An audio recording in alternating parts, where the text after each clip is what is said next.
You have been managing complex programs at Microsoft, like from cloud migration to co-pilot deployments in UK and France. So, like everybody of our viewers would like to know what is a day in Microsoft project manager looks like. Okay, Apurva, so one of the most debatable topics among students today is, does a college you come from really matter when it comes to landing your IT dream job? Like, what's your honest take on this?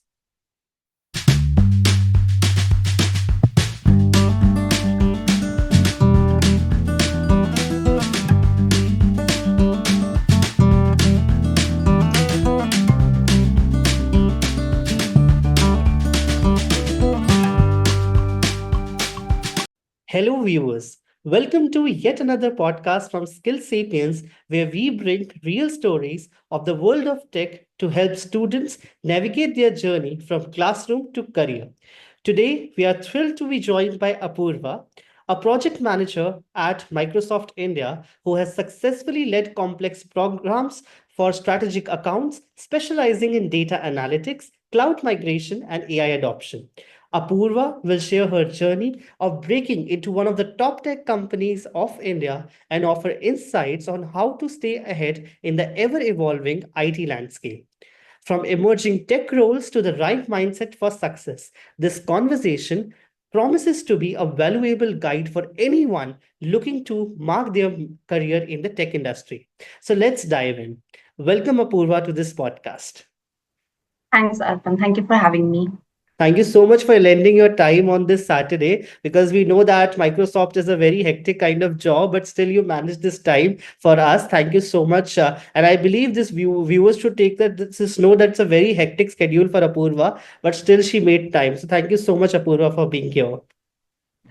But it's all my pleasure. So before we dive into this tech talk, as we say, if you could talk something about your journey from college to Microsoft. Sure. I pursued my BTech in computer science from DIT University, and me and Arpan, we were in the same college, same batch. And then I was always very attracted towards technologies of low code and no code of Microsoft's back then. And with my curriculum, I also secured a couple of internships with companies like Adobe and PhonePe, which eventually helped me in landing this role of project management in Microsoft. So our company's career cell was very helpful in the on-campus placements, but I was always like upskilling myself along with the curriculum and the college studies to land a job over here. Thank you, Apurva, for sharing these insights. So, you have been managing complex programs at Microsoft, like from cloud migration to co-pilot deployments in UK and France. So, like everybody of our viewers would like to know what is a day in Microsoft Project Manager looks like. Sure, I'd be happy to share. So basically, in project management, a project manager is responsible for almost everything starting from delivery before even the project gets started, before even people start to write code, until the project is a success and product is deployed or the service is deployed on the customer's end. So a day usually in the life of a project manager is very different, and we handle various programs and projects. So just an insight on that is we have various customers and clients who have different problems and use cases to be solved. For example, they need some platform for their data analysis, or they need to adopt AI to keep up with the AI world and fast changing world. They need to migrate to Azure for better services of cloud migrations. So the role of project manager starts from envisioning what the architecture plan will look like from their current use cases. We sit with architects and engineers to draw out what their is current scenario is versus after Microsoft adoption of their products, how it will look like. And then we start with almost all of the aspects that will be required, from how many people are going to be required. We have something called as the work breakdown structure, which is like an agile approach. So what are the number of days required? What inputs will be required? How will success look like? And then we divide the task into multiple times. So initially from during the project, it's a lot of work in which goes in planning and optimizing, and then it's basically about how we handle different sprints. Thank you so much for this descriptive answer. I believe a lot of people had this skepticism regarding this project management role because they want to get in, but they really don't know what is about. So I believe your answer would help them. So, like, when did you first realize that you wanted to work in this tech industry? So, was it a childhood dream or something that has evolved over your college career? Yeah, I think definitely college. As a child, I had various interests and I was not also very aware of what is happening.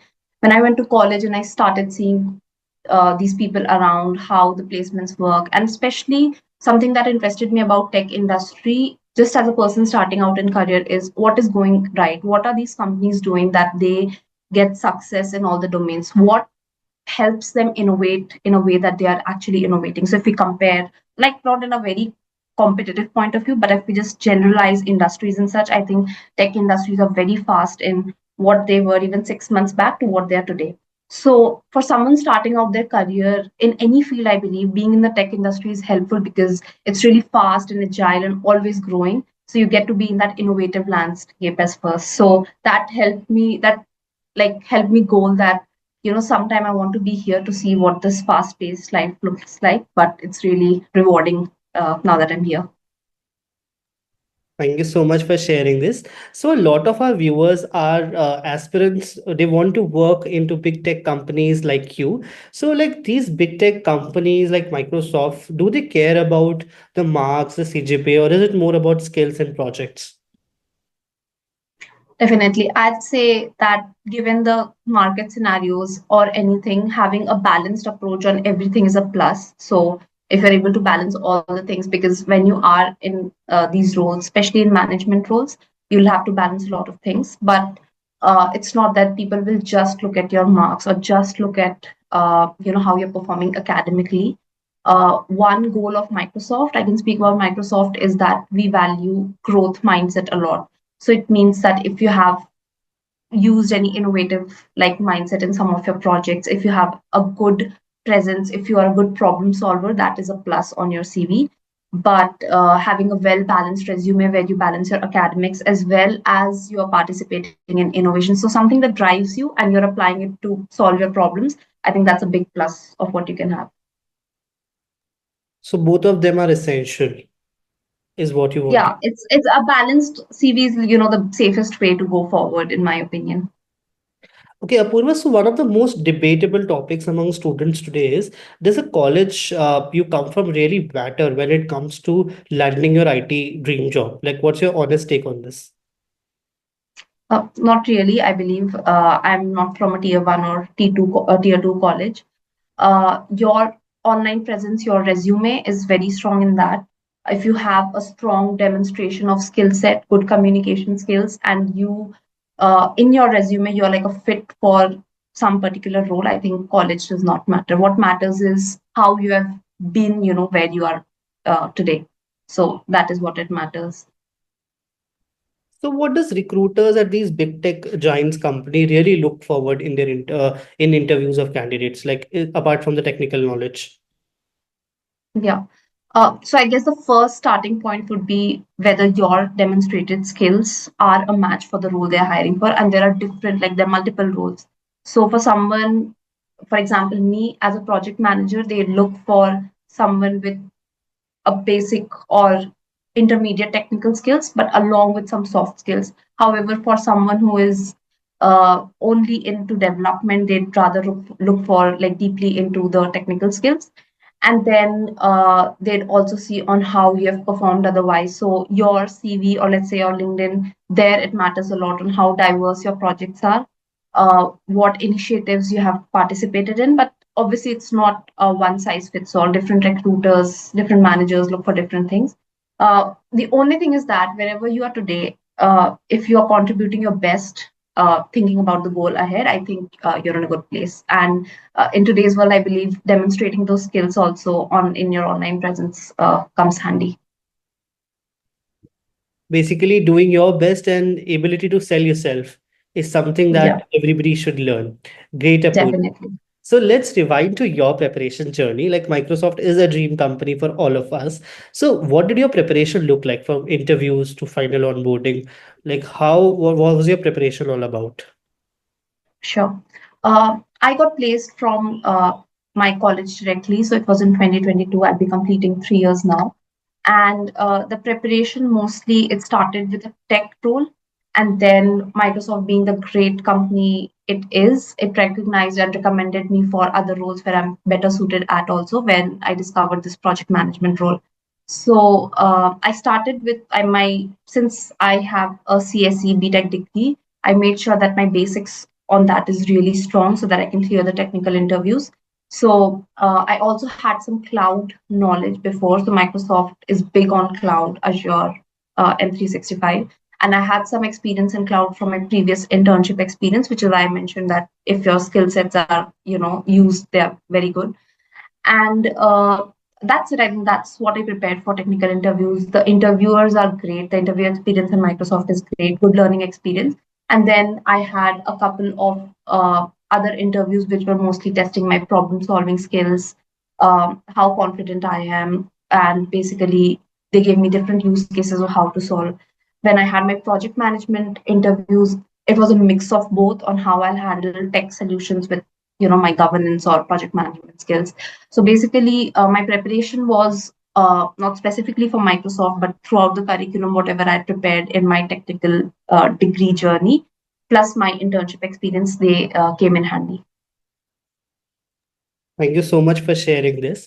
What would you say is the ideal mindset for somebody who is looking for placements in big tech giants? Like, if you want to get into the field of project management, how should your ideal mindset be? Sure. I believe that you should start gathering more experience. Experience speaks really loud. You can start small. There are a lot of small companies, a lot of organizations that look forward to these skills, and every experience is a great experience. So, whenever you start something with that, you could also do volunteering projects in your college. So, for example, if you don't have an internship experience, probably you could just create a project management tool for some operations or some processes that you feel are redundant, and you might showcase them as and build on top of that, so you might show them as your project management skills. So I believe the first is experience, then you can go for relevant certifications. There's obviously a lot of information online, so going for certifications, not necessarily very expensive ones. Free certifications are there for Google project management. uh, we also have PMI, which is Project Management Institute. So these are there. Then you can also learn about agile skills, which are really important. Some of them are Six Sigma skills. So these are basically about how you know uh, software project management should actually be like, how the product development should take place. And the more you learn and the more you demonstrate that, I think that is really helpful. Thank you so much for sharing this. So, with the IT landscape shifting towards AI, cloud, and automation, what new skills should the students be focused on now? Yeah, definitely AI. We have all these GPT platforms. First thing is they should not be strangers to you. You should know how to befriend them and use them for your learning. Then you can also look at, like I told, about these process improvements, right? So now that companies are looking for someone who not only embraces AI but also deploys AI to solve their problems. Probably you can start small. Probably you can start like a personal budget tracker with AI and build on top of that. So something like that. So that two, any for any learning experience, I think you can divide it into two. One is experience, your hands-on, and one is learning. Obviously, learning comes first and then experience. And if you have a balanced approach to both of them, I think that's a success. Thank you so much for this answer. So, with the rapid evolution of technology, do you think that traditional roles like software developer will continue to dominate or will they fade away? That's debatable, but I don't think that human roles will ever fade away. There is a human approach to all everything that is required. Specifically speaking, from project management perspective, I chose this role because I never wanted to go in an operational development role, that could be automated over time. But let me say this: that no role can be fully automated if such a human brain is required, because human brain is always innovative, and that innovation is in AI is the proof what about of what human brain can actually do. So with roles like project management, definitely your human the human side of your work is very important because it includes risk management, it includes how you manage your cost, how you manage resources, and how you ensure that the technical part, even if done by AI, you are the one who's responsible for it. So I don't think that there's a replacement thing as such, but definitely we'll have a broader use cases of our work. So redundant tasks will go away and we'll have more innovative and fun tasks to do, is what I believe. I completely agree to what you're saying. So, what kind of new roles, like there are students who are entering the BTech space in 2025. So, what kind of new roles or new projects should they focus on? And like you said, that redundant task will go on, then this would also continue when they graduate the college from 2029. So, what kind of new roles or new projects should they focus on now? Yeah, I believe that instead of rote development, they should look at innovative ways of development. I think the field of data will like evolve quickly. We'll have, because we have so much more data, we need more data analysts, we need more data engineers, probably a combination of both. So data is a good field, in my opinion, to be there in right now.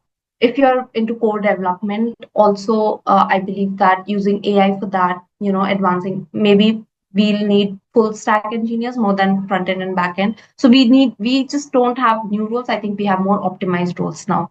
So one person can do many things with AI. So I believe that deploying newer skills, what you have, not following some curriculum, what you have. So data is a good place to be. And for other roles or for other skills, I believe being on top of what is new, I think that's good. So there are a lot of aspirants of MBA also who are watching this podcast and who have come from an IT field and they are upskilling themselves to an MBA. So what piece of advice you would like to give them on the top of the career if they want to get into the management side of the IT? Yeah, I believe some knowledge of technical products, how cloud works, how AI works, is definitely going to add to your skill set uh, with MBA and governance skills. And I think that doing internships, getting relevant experience, plus having some sound knowledge. So if you feel that your management side is good, probably you should focus personally on your technical side, deep, like going deep down on product. If you want to become a product manager, you should have knowledge of how that product works end to end, whether you're able to bring that product, think about use cases where that product can be deployed, something like that. And if you are someone whose technical sides, like skills, are very good, then you should focus on your management styles, about how use cases are there, what you'll deploy, and all of that. Thank you so much, Apurva, for this answer. Now it is the time for the rapid fire round. So the quick answers only. Project management in one word. um, I'd say two words: routine chaos, Your go-to productivity work. data analysis. One book or course that helped you the most.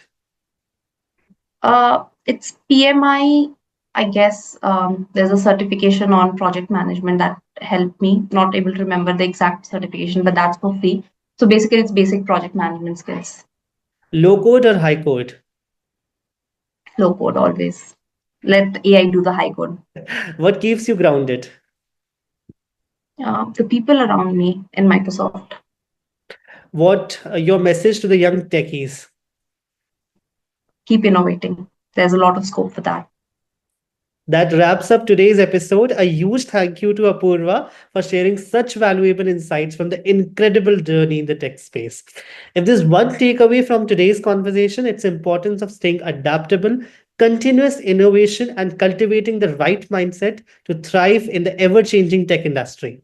To all the aspiring tech professionals, remember, your journey is uniquely yours, and every step, big or small, brings you closer to your dreams. Thanks everybody for tuning in. Thank you so much, Apurva, for lending your time for this conversation. Until next time, keep innovating, stay curious, and continue to push your boundaries. Thank you so much. Looking forward to see you in the next episode.